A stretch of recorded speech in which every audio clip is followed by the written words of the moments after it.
for a while. Some people, I don't know if you know this, but some people, and I believe this about leadership, you can develop it, but some have the innate ability at a young age. And Kelly had this ability.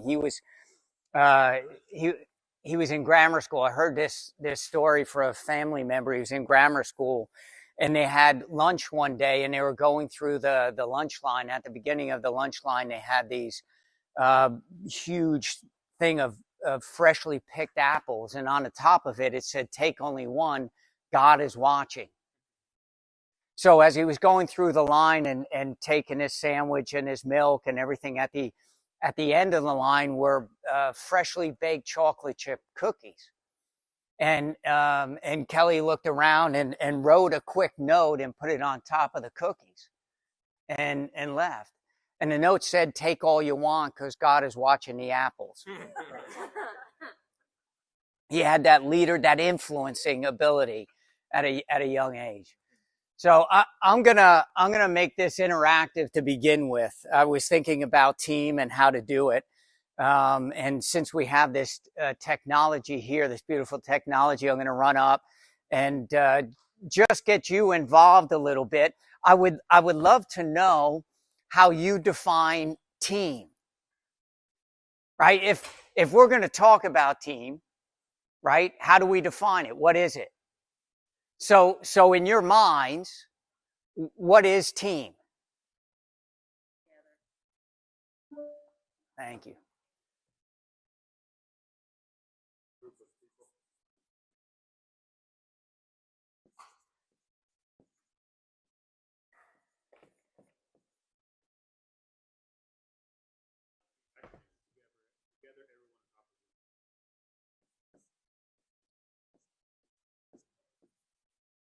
I'll just add to mine, group of people with a common purpose.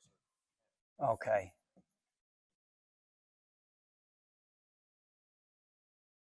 Good. Good. Anything else? These are good. This is awesome. Anything else that we want to add to it? One body, many parts.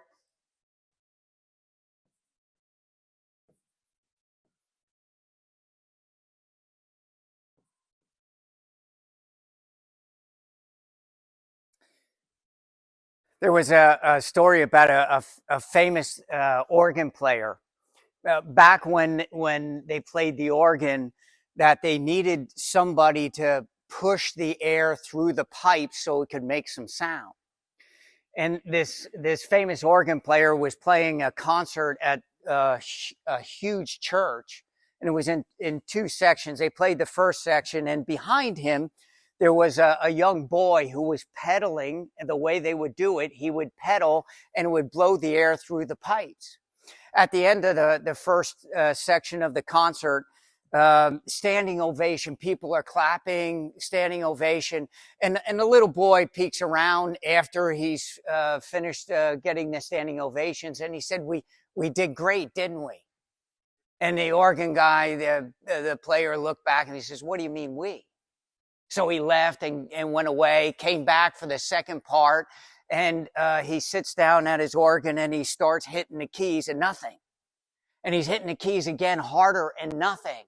And the boy leaned around. He says, "Do you understand what we means now?" Right? So it's one body, many parts. It does take a lot of people, right? It's not one. I have a quote. If you want to go fast, go alone. If you want to go far, go together. Right? And what we do is the organization. Tell me then, if it's a gathering, a group of people, common goal, together everyone achieves more. If this is what team is, what's your role in this? Because one, we understand what team is, but now as the coach, as the leader, what is our role? What is our responsibility? Because we defined it. Now, what does that look like? What is that for us? What is our role? What is our responsibility? What do you mean by that? Because culture's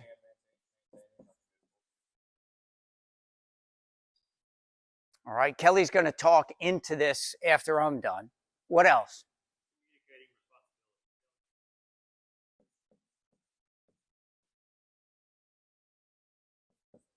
Communicating. And we say responsibilities.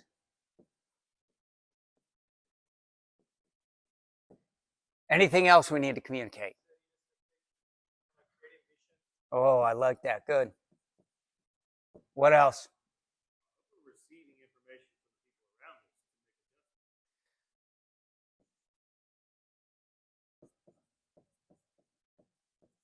Reflecting. Good word. What else? Cooperation. People have to know their role and do it. Can I use this word?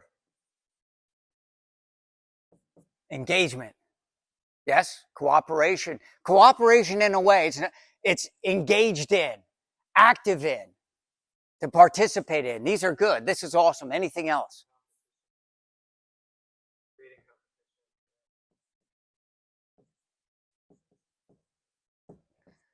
In competition for growth, purposes. Yes. Setting the expectations. What kind of expectations?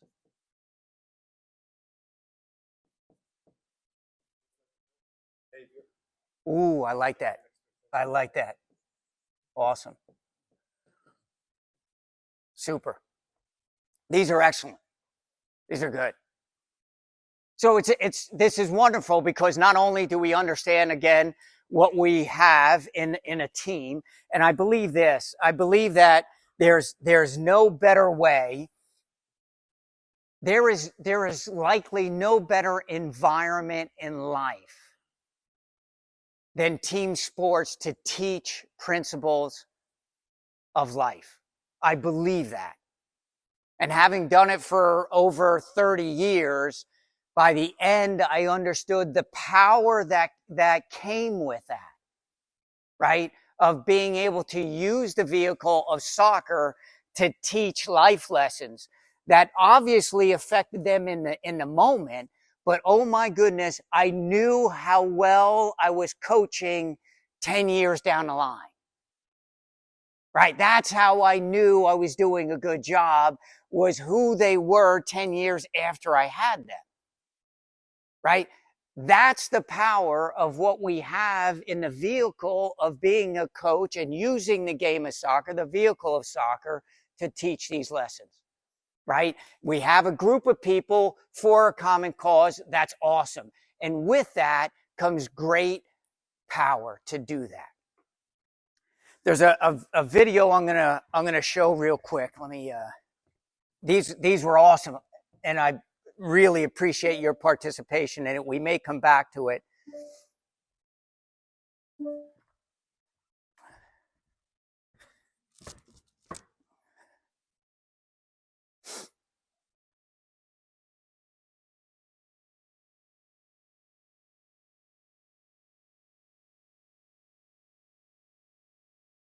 I get to it.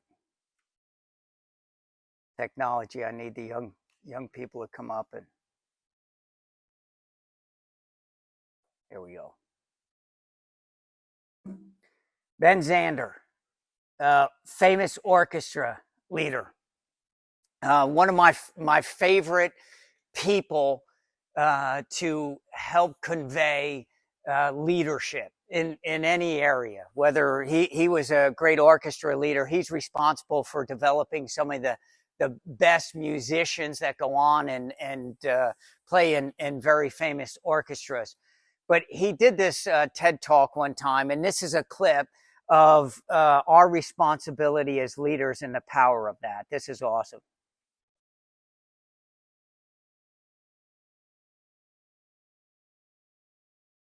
I think it is.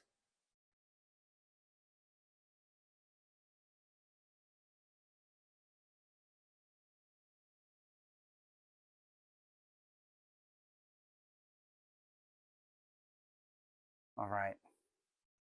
It was playing earlier, Brett. Yeah, you heard it earlier, so it wasn't just me. So Ben Zanderi says, I had this amazing revelation, and I had this amazing revelation. He said, I realized that I was the leader of the orchestra, and my picture's on the CD, but I realized that I don't make a sound. He said, my power comes from making other people powerful. And he says, you know how I know when I'm doing it? He said, when I see the twinkle in their eyes, when I see that they are engaged. He said, my responsibility is to awaken possibilities in other people. Is that not what we do as coaches? That our power, what we do, it comes from making other people powerful, the kids that we have to work with. We have them as a group, as a team, collectively, we come together. And listen, I don't know for some of you how much you actually have a choice in the selection of it. Some of it may be high school, some of it may be club, and you're handed a group of kids. But our responsibility is, how do we take this group of kids? What do we do with the group of kids? And I'm going to walk you through 7 principles that I believe strongly that for us to effectively lead a team, that things need to happen. I call them the 7 E's. The 7 E's. The first one is this: embody. And why is embody the first one? Because of this. Once we jump into a leadership position like coaching, we have a responsibility first to become what we desire in others. Right? Here's the reality of it. Your team will be a direct reflection of the leader. Oh my. Oh my. Your team will be a direct reflection of the leader. When I understood that, oh my goodness, now when I was looking at the weaknesses within the team, I had to reflect on myself and say, where are the areas that I need to grow so that the team was representing that and demonstrating that as well. We as leaders have a responsibility to grow first in our own lives. Why? Well, if we want to hold them responsible to expectations, to standards, guess what? We better be modeling them first. We better be representing those first. And I said this earlier. Here's the other thing is if we're responsible for empowering other people, what do we have? What is within us? What lives within us that is pouring out of us to our players? And that is critical, that we demonstrate in our own lives a continual pattern of growth, not only as a demonstration of wanting them to continue to grow, but in our growth is then our lives should be an overflow, right? Our coaching should be an overflow of the life that is coming out of us. What is that? What does that look like? And here's the thing, I believe this, that we all, and all of you being here today, praise the Lord, thank the Lord for all the kids that you're taking care of, that you have invested your time, your money, your energy in learning. The humility of that is awesome. The benefactors of that are the kids you're pouring into. This has to be a constant. It can't be just a one weekend thing either. There are 2 things in life that dictate who we become more than anything else. One is what we read. The other is who we associate with. For you as coaches, there is a responsibility we have of constantly pouring into ourselves, of self-investment for the benefit of our kids. Reading. Years ago, I got into a network marketing business. I was coaching at the University of Akron, wasn't making enough money for my wife, Tina, to stay home with the kids. So somebody presented with us a network marketing business, and we said, okay, we're in. I wanted to do it. We felt strongly about Tina being home with the kids. So we get into the business, and then the first thing they say, oh, by the way, you have to buy a book of the month and a CD of the week. And I was cynical at first, and now I was really cynical. Oh, my goodness. Now you're just taking my money, right? But I said, listen, if I'm in the business, I'm going to do it. And if I'm buying it, I'm going to read it and listen to it. And oh my goodness, how my life took off because I was reading constantly of development books, leadership development, personal development, and my life took off. I was a better husband, a better father, and a better coach, a better leader.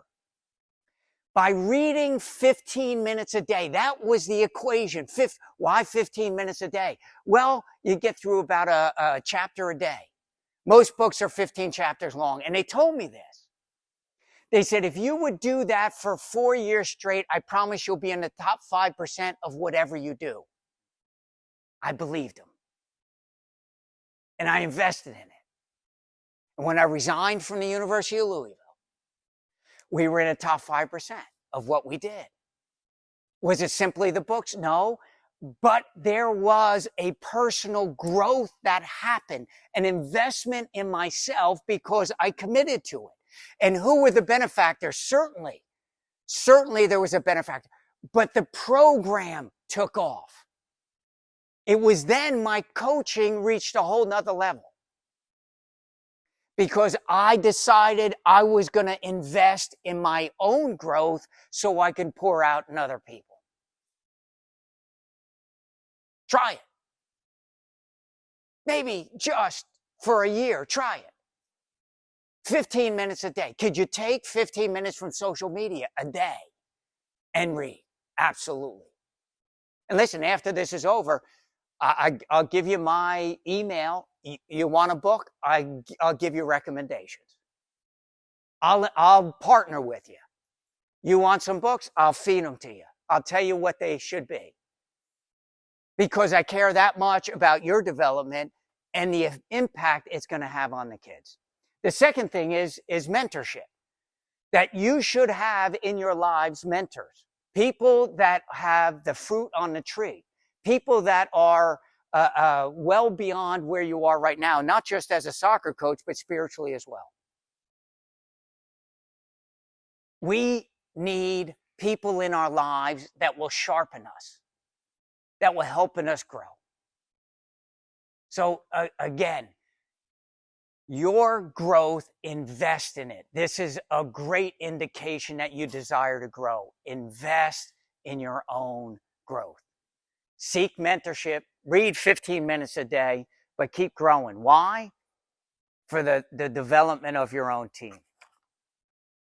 So engagement, commitment, we had that up there. For us to have a successful team, we need an all-in commitment from our team. Which is, how many have been on successful teams and you would say, hey, that was a big part of it? Like a collective commitment, right? Engagement. Tell me out there, how do you solicit commitment, engagement within your team? How does that happen for you? I open this up. Suggestions. Early as possible. And what does that look like? Early is good. Early is good, but what? We have like team meetings, 20, 30 minutes over our core values. What is culture? Part of that is everyone needs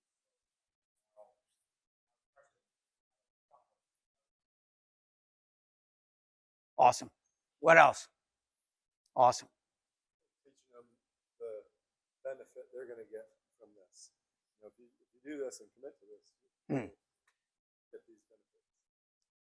They need to know that you're all in. As a coach, they need to know that you're all in for them. And how would they know that? By how you invest in development and program in their lives. so, love this. So yeah, so Coach K, I'm a Duke graduate. I was there when Coach K was there. Love what he did as a coach. But he also coached our national team, and he has this video. I show it to you, maybe later. But he had this video that he was talking about his coaching of the best players in the world, basketball wise, and they were talking about how he got them engaged. You would think, well, they should be, they're the best, they playing for the, but it wasn't that. He said, listen, I would, before they even came to camp, I would send them notes. I would find out about their family. I started building a relationship long before they ever got to the place that we started competing, because I wanted them to know I cared about them as people. That we built a relationship in a way where there was trust, because he said it was like tilling the soil. At some point, I was going to have to plant some seeds. And at some point, I was going to ask them to do something. And I didn't want them to do it just simply because I was the coach. I wanted them to do it because they trusted me. And this is where engagement is at its best. When you build relationships where there is trust, they're going to be engaged. They're going to be committed to. Where they don't trust you, there's likely no commitment. And I know this in my own marriage. It's the same thing. My wife and I are more committed to each other today than we were 37 years ago, because why? The trust that's been built up over those years. There is a limited amount of time that you have with your team, but I promise you this, there is no better time spent than building relationships with your players where there is a sense of trust with them. I talk with a lot of corporations, a lot of businesses, and people have tasks during the day that they want to complete. And I said, listen, one of the best things you could do is leave your office and go make contact with the people that you lead, so you actually build some kind of personal relationship with. So there is a point where you're going to have to ask them to do something. Maybe hard, maybe difficult, maybe different. And you need that engagement. So when we are soliciting commitment, how important it is. And a couple of things that I would say about that. Again, people don't care how much you know until they know how much you care. Caring, communication, consistency, competency, our character, 5 ways, 5 C's of which we build trust all the time. The next E, envision. We need to set a direction. If we're going to all start this journey together, we want to make sure that we're all facing in the same direction. So we as leaders have to be able to help cast a direction for our team. Where are we going? What are we doing? And it's biblical. In Proverbs 29:18, it says, without a vision, the people perish. They actually connect having a vision with livelihood, survival. We need to cast some kind of vision for the team, some direction in which we go. I'm gonna run through this. This could be, and I do this with a number of different organizations, of goal setting, of the importance of setting goals. The importance of not only setting them, but writing them down. Again, biblical. There's power in it. But the first thing it does is it sets a direction, how important it is that we have a direction in our life. To move from where we are right now, we have to have some idea of where we want to go. If we get a collection of people together, we want to help by saying, okay, where do we want to go? What do we want to do? What do we want to accomplish? So we're collectively on the same page, aligned. It sets a direction. It's like jumping in a boat in a really active river, and you push away from the shore and you look around the boat. There's no paddles or oars or rudders. And now the journey is completely at the mercy of the river. And listen, most people wouldn't dare do that, but how many people in their lives look around at some point in their lives saying, how did I ever get here? And this is no place I want to be. Because we spend more time planning our vacations than we do the destination of our lives or a season. And it's a healthy thing to do with your young kids so that they see that in their lives it's important that they can vision for the future, that they can hope for the future. How powerful it is that we do that with them, not only as a group, but individually as well. Creates a direction. 2, it creates a focus. The number one reason why people fail in life is a broken focus. They lose their way. What does the gym look like on January 1st? It's packed. Why? New Year's resolutions. Everybody wants to lose some weight, fit into a dress, whatever it might be. March 1st, what do they look like? The same as always. Why? People lose their way. So for your team to create a vision helps maintain the focus through the journey of that life of the season. What else? It creates purpose. If I were to hand you right now a bow and an arrow and didn't put a target out there, what value would the bow and arrow have? None. Where you pointed it, what direction you did, how far you pulled it back, have no value. But as soon as I put the target out there, guess what? It all has purpose. How you hold it, where you point it, where your eyes are locked in. Likewise for our season. Once we put something out there of a target, guess what? How we show up, how we act, how we train, all has great purpose to it. The 4th thing is it plants seeds of growth. What do you mean by that? Well, most people don't ever set goals in their life, create a vision. Why? Because of fear of not reaching it. What happens if I don't want to be accountable to? If I write it down and I don't make it, but they don't understand the power of setting goals. In 2018, we were sitting in the locker room in Louisville and we set a goal of winning the ACC championship. Never done before in the history of the University of Louisville. And not only that, to win the ACC in college soccer, the hardest conference in the country, to do that, it's many times harder than winning the national championship, because in 1 week's time, you got to play 3 games, and many times against 3 of the top teams in the country, top 10. I knew in August when we set this goal, we were not a team that could win that. Like if we played the game the next day, there was no chance of us winning an ACC championship. So why would we set it? Why would you conceive about doing something like that? Well, here's why. Because each day that we reach for it, it forced us to have to change and grow and become the team that could. It isn't necessarily the destination that is the payoff. It's who we become in the process. It's in the reaching for.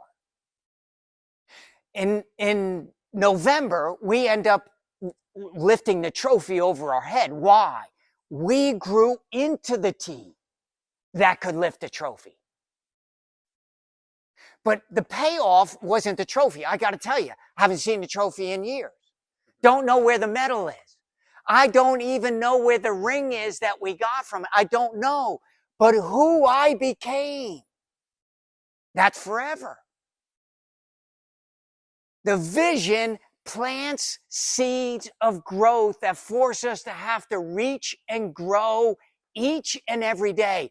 So whether it's you yourself in your own life setting these, or for your team, understand it's not necessarily the destination.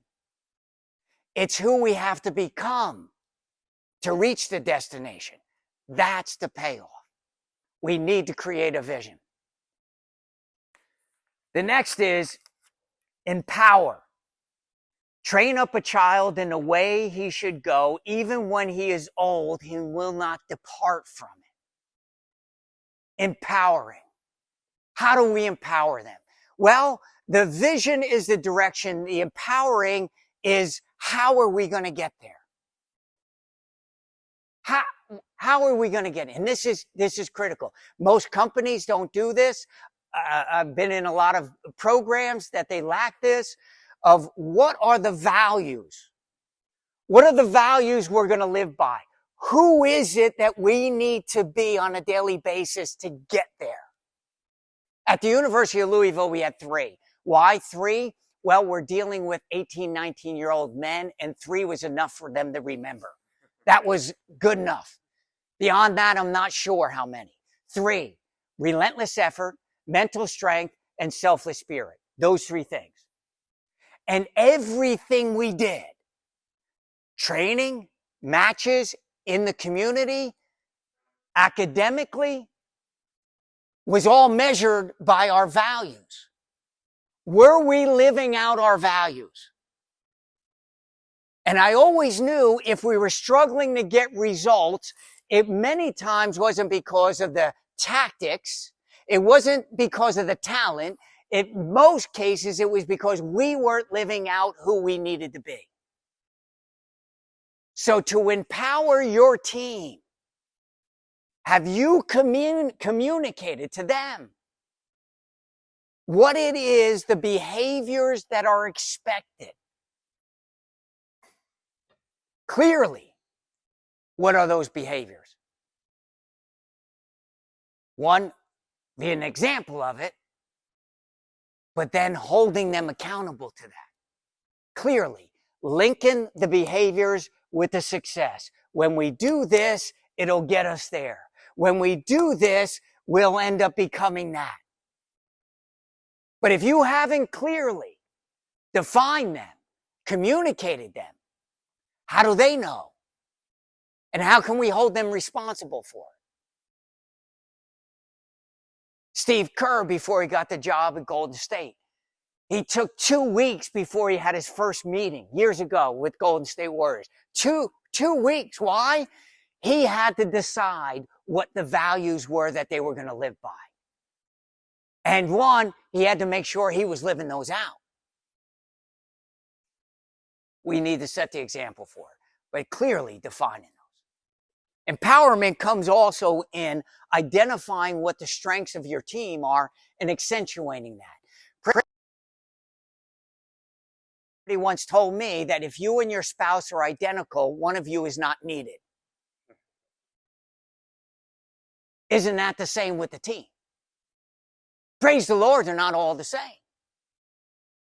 Can you identify what their strengths are and accentuate them? Not highlight the weaknesses. I was a coach, and early on, I thought my job as a coach was to fix everything. So I'd go out to the trainings, and I would identify everything they were doing wrong because I felt my job was to fix it. So I was highlighting all the weaknesses. Why? To make myself feel better about it. But I was bringing everybody down. When I switched and I started looking for all the strengths and accentuating that, oh my goodness, the empowerment of that.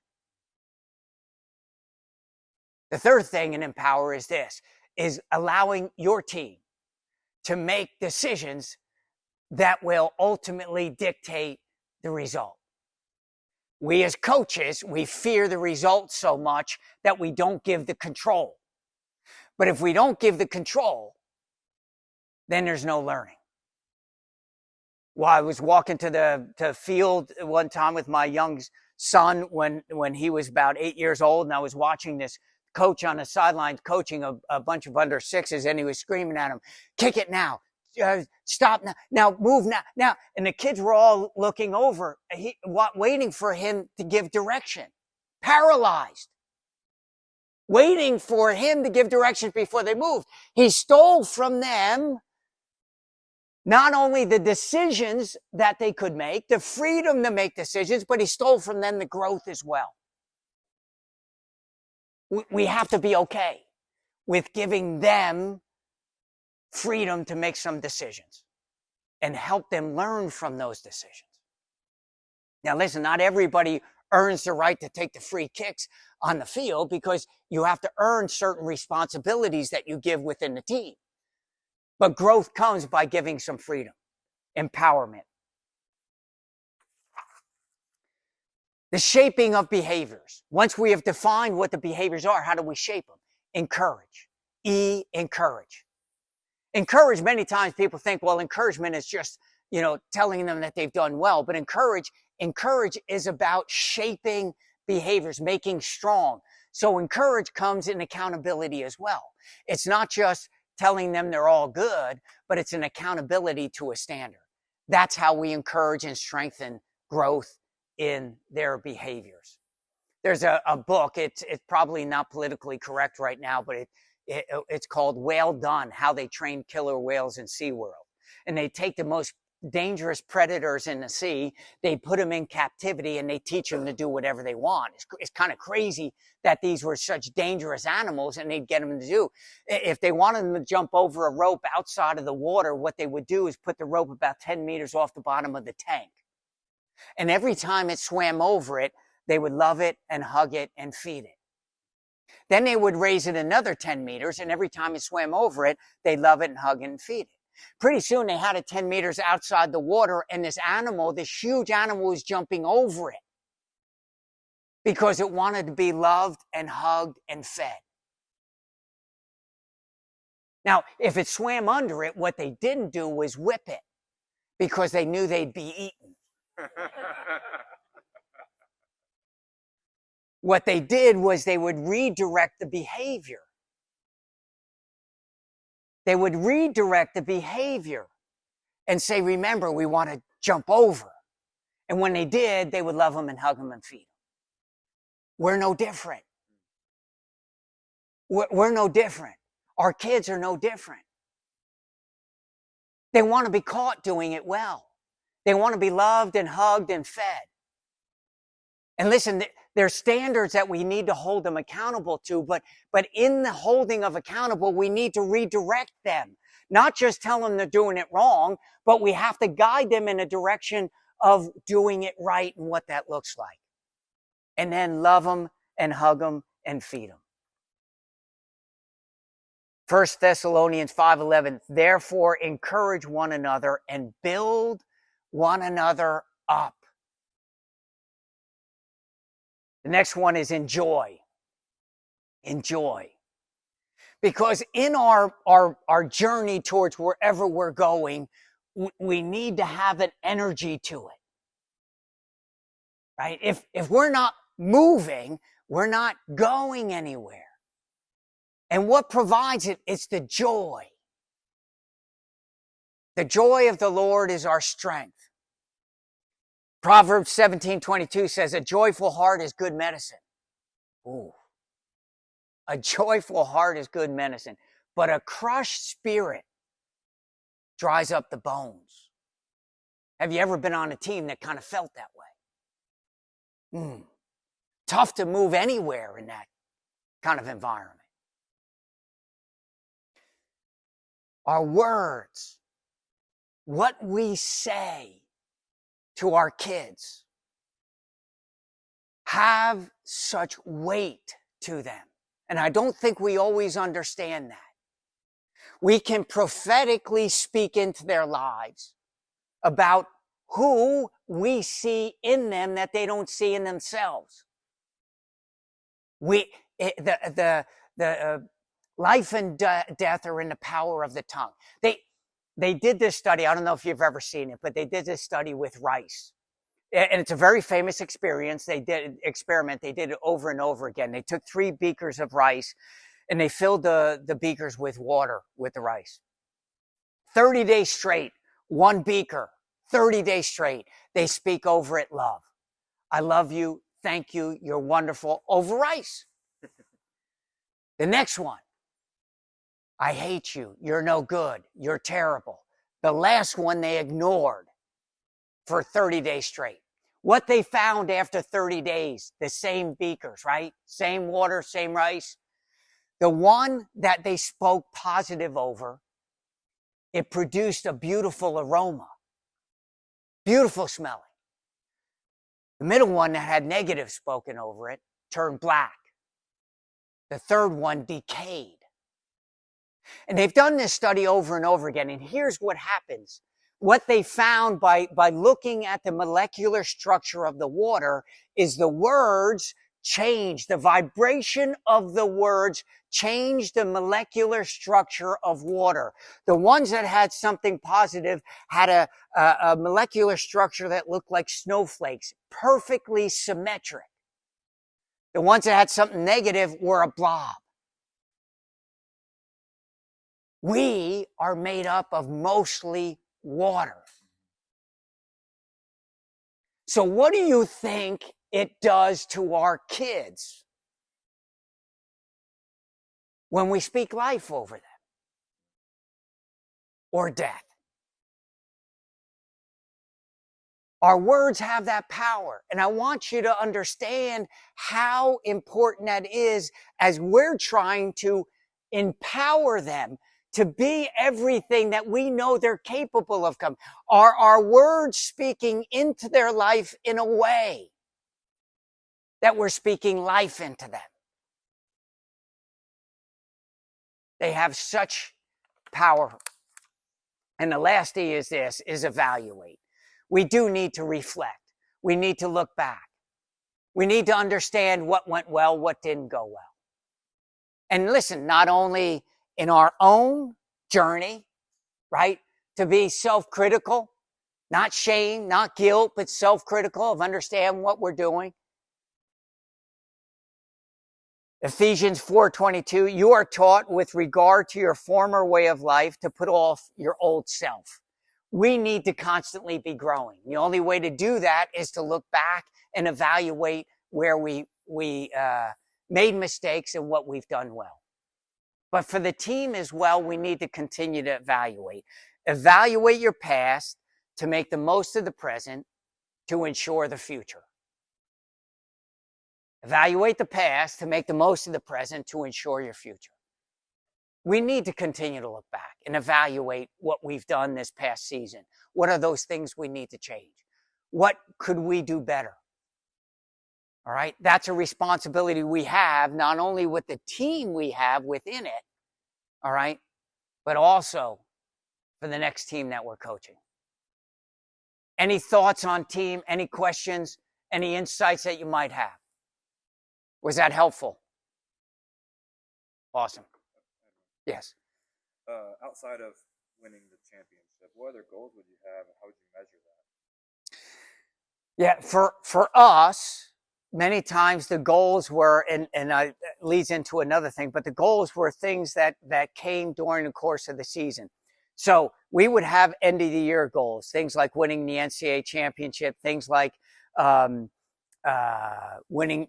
the NCAA, ACC, regular season, things like that. And many times they built on each other. But here's one of the things I would say, and I missed saying earlier, is many of the goals that we had were end of the year goals. And how difficult it is because you're waiting all season for something at the end. We developed milestones. That each week we had a milestone that we posted in our locker room. And then once we hit the milestone, we moved the milestone to what we had as a history room. And each day that we moved one of those, there was evidence of us growing into the team that we needed to be. So we didn't have to wait till the end of the year for the evidence of it coming into fruition. The milestones help give us testimonies each and every week that we were moving in that direction. And here's the thing about it. Guess what? They were some of the best celebrations we had when we moved a milestone. What would be an example of this? First win of the season. First conference win. First road win. First back-to-back win. Right? So there's a lot of things that wherever you are in your season, you can put up as the first or what you need to do so that you're climbing that ladder. And each time you move it, oh my goodness. And the guy that's moving it is one that maybe had the shutout or a goal or a play that happened. He gets to move it and everybody's celebrating. And guess what? It causes belief. And the same with our own lives. When we set goals, we can't set them for 2 years down and not celebrate the progress. It's so important that we celebrate the progress. Lost 5 pounds? High-fiving some people, right? It's important because it fuels the belief that we can keep moving in that direction. Is there other milestones that you can do that doesn't involve a win? Yeah, for sure. It could be first shutout of the season, right? It could be, sometimes we have metrics, right? Key metrics that we use in that we believe that, listen, if we get 15 shots on goal this game, right, we should be winning. So let's get that. Let's make sure we get that today, right? So it can be things like that as well. Like set plays that you can work on. Right. Hey, listen, let's be +1 on set plays, right? On free kicks. Be creative, but you want them meaningful as well. Like they're moving you towards your goals. Awesome. Appreciate your time. You guys have been awesome. Look forward to having you on the field in a little bit as well. Thank you.